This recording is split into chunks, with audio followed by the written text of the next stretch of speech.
back to my film and TV channel. Hope you're all staying safe and well. And we're going over to Netflix today for a political thriller. Yes, an 8-episode political thriller, about 50 to 55 minutes per episode. We're going to have a look at something called The Diplomat. Please, if you are new to the channel, push that subscribe button, push the bell notifications, everything film and TV, reviews, information, blogs, lots of different stuff. So if you can spread the word, I'd be very grateful. I've just past 3,000 subscribers, so you can keep me going up and up. That'd be very, very welcome. If you are pressing buttons, you press that little like button, guys. I'm trying to get at least 10 likes for these vlogs, so you can help me towards that target. I'll be much appreciative. Right, yes, The Diplomat, 8 episodes, television series created by, yes, Deborah Kahn. We'll talk about that in a moment, a familiar name. It premiered on Netflix on April the 20th, 2023, and I'm recording this on April the 28th, 2023, so all comments and scores are at that date. Rotten Tomatoes audience, they like it, 84% positivity, we'll say that. Metacritic, the other site we'll look at, their users, not a lot of reviews, just 12, but 7 positive, 2 mixed and 3 negative. Yeah, some miserable buggers on there. Internet Movie Database, quite impressive, 10,000 scores and reviews have been left, over 10,000 now, 8.2 out of 10, so that ain't bad, is it? So what's it about? Well, it centres on Kate Weiler, and she's the new United States ambassador to the UK. Yes, so a US-UK link in this one. She has to defuse international crises. Yes, well, America saving Britain as usual. Forge strategic alliances in London and adjust to her new place in the spotlight while also trying to survive her marriage to fellow career diplomat Hal Weiler. And it stars, of course, Kerry Russell as the ambassador, Kate Weiler, Rufus Sewell as a poor husband, but it's not all roses and chocolate, that's for sure. He's Ambassador Hal Weiler, another ambassador, but obviously he's taking second fiddle in this. Whether he likes it or not, you'll have to find out. David Gyasi stars, Ali Arn stars, Rory Kinnear is fantastic as the British Prime Minister, Nicol Trowbridge. Ato Essendo also stars.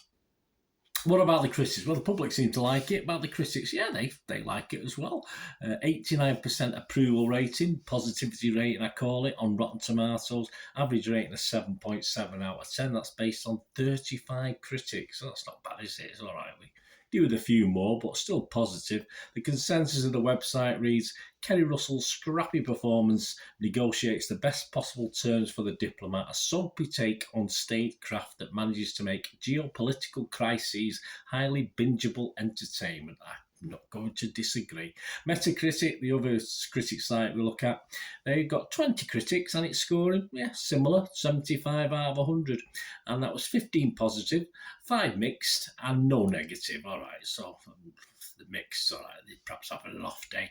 58 to 100 this scored, and one of the lowest scores was Radio Times' James Hibbs, though he gave it 60, so that's not bad. The Diplomat's greatest weakness is that it feels as though it is grasping for rip from the headline's relevance, with numerous references to semi-recent real-world events. Well, that's the whole idea, isn't it, to get you interested, to get you linked in.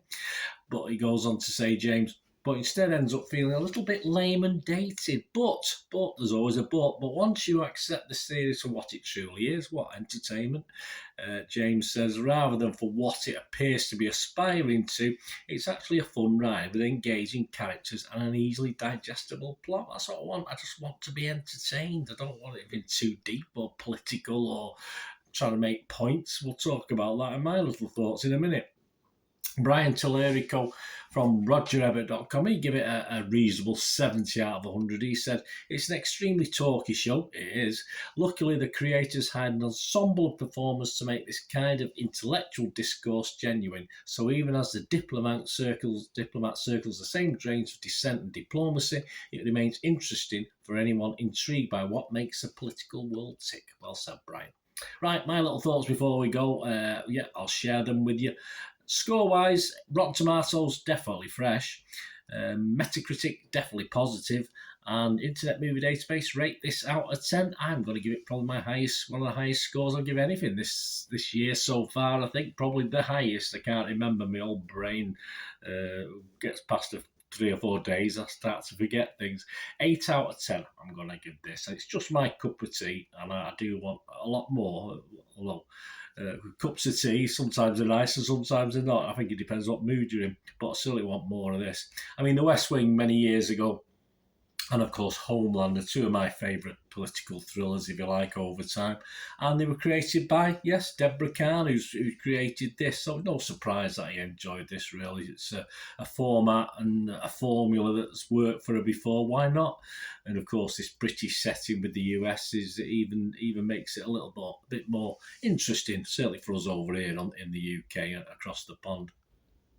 It is wordy at times, one of the critics said there, but with some great characters and actors playing them, it's just a great watch. I say, very, very hard to find someone who didn't actually play the part very well in this. As I said, the British Prime Minister, of course, is tremendous, and just as you'd expect. All right, if you're being picky, you could say, it's not a bit of a parody and a bit cruel, but I don't think so. I think it was quite a good reflection. Kerry Russell, and as is the US president as well. Kerry Russell and Rufus Sewell are very watchable, of course. Yeah, great when they're on screen together.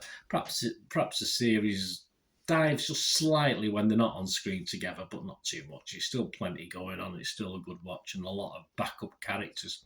8 episodes, spot on for me, and it ended far too quickly. I just wanted more. This is light entertainment, some nice occasional humour thrown in as well. Not too much preaching, which I don't mind. Not too much point scoring, whether you're left, right, or in the middle or somewhere else. And so that's okay. Not too taxing to watch, and even the babble, the stuff that sort of goes over your head, the quotes and the fancy names, the things. It doesn't matter. It doesn't really matter to the series as a whole. And all I can really say is let's have some more, please, because I'm looking forward to series 2. Let me know what you think, guys. It'd be great to hear from you. Until we meet again, that's one thing, don't I? Please stay safe, everyone. Bye for now.